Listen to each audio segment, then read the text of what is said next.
Colleagues, amendment of the standing orders. 1. Amendment of the standing orders of the Senate pursuant to Order 109 of the Senate Standing Orders 2023 as amended. The Senate notes that the Senate Standing Orders was amended in 2023 to accommodate issues that will make the orders more dynamic to facilitate effective legislative process. There seems to be unanimity of opinion that we separate the two items. And the first one we should take should be the synchronization of the time of sitting. And thereafter, the other one, you can still take it, but in case if you lump them together, if one fails, it means the two have failed.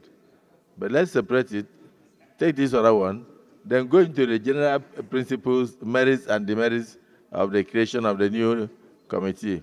Bearing in mind the fact that we have a committee on foreign affairs, we have a committee on diaspora, and all that, and we can expand their scope of activities, and judiciary and human rights. But if we cannot expand their scope of activities, that's when I think we can now go into creation of a separate committee on diaspora. Senate President Emeritus. Of the Senate. The amendment we are seeking to do. So I've listened to you, and twice or thrice you have mentioned we should synchronize with the House. I have thought there will be another explanation, probably a more scientific explanation. Mr. President, I don't know the basis at the moment for which we want to shift our sitting from 10 to 11 and end at 3 p.m. To me, we have more energy, our heads are clearer in the morning, and 1 hour into the day probably would have lost some energy.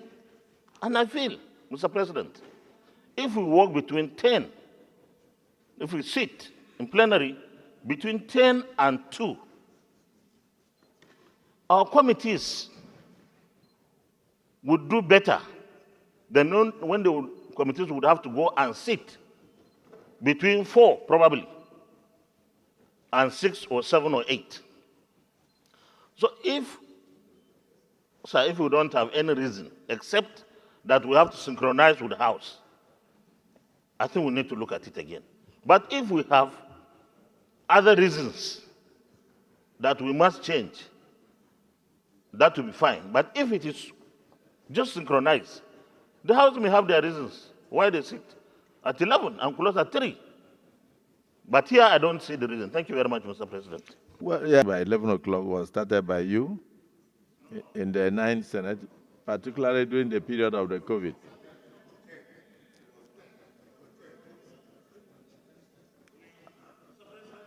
It was during the COVID. In fact, we even reduced the number of days. And then we started sitting from 11 during the COVID period. But the rule stayed at 10. The COVID. Yeah. To engage in our various constituencies and on a national scale, and sometimes on an international scale. The logic, Mr. President, is that a lot of times distinguished senators have reasons to go to bed late. And there is no point having in our rule book that our sitting time is 10 a.m. And every day we sit at 11 o'clock. Of course, there are some distinguished senators who will be here 10 for 10.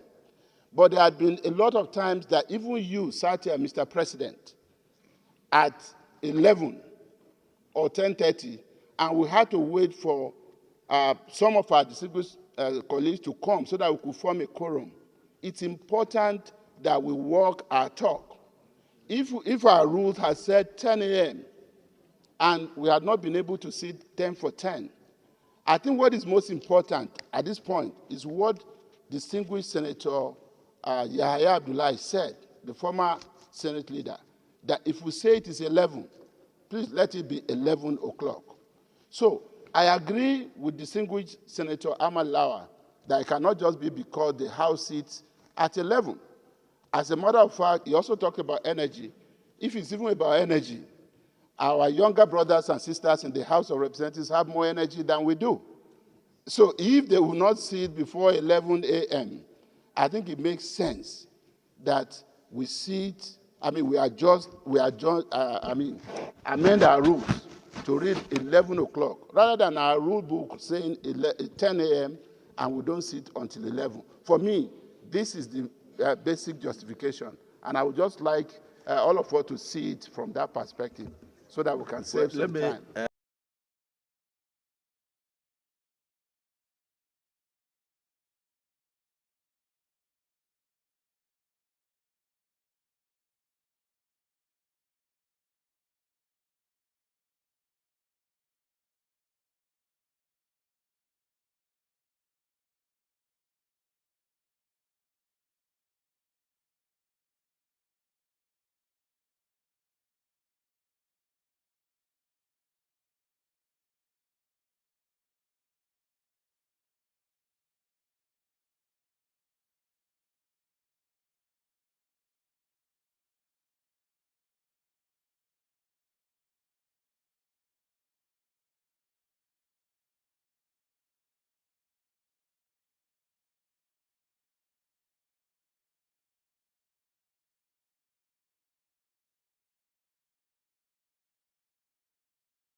What I've said, but I don't want to be misquoted. They will say Akpabio again.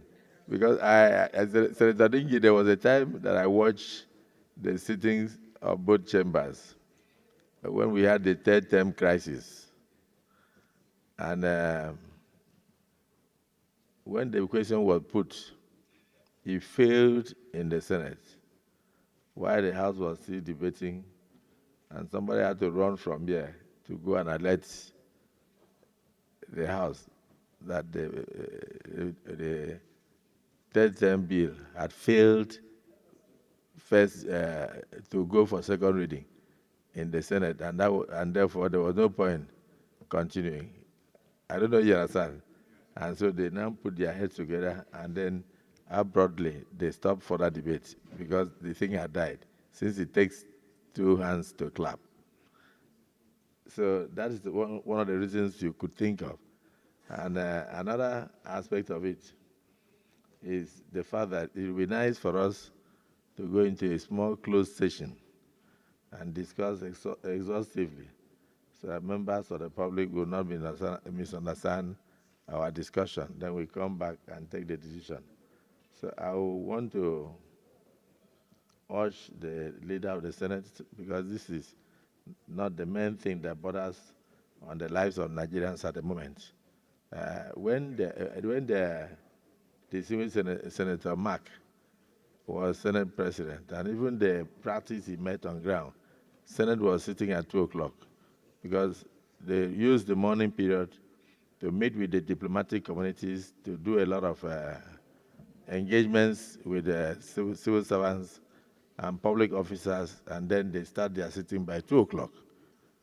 And so officially they had 2 o'clock to 5. And I know that many of you also would like to do the same, meet with most of the agencies, conclude, even open your public hearings before coming for sittings. But it's not for the public to know, because the public only thinks that we sit here alone We don't sit here alone. We do a lot of other things off camera. So the Senate leader, as much as I agree with you, I still think that we should go into closed session. So to have 5-10 minute discussion before we reopen this debate. So if you don't mind, I wish that you move a motion for the Senate to revert to closed session to have further debate on this. Mr. President.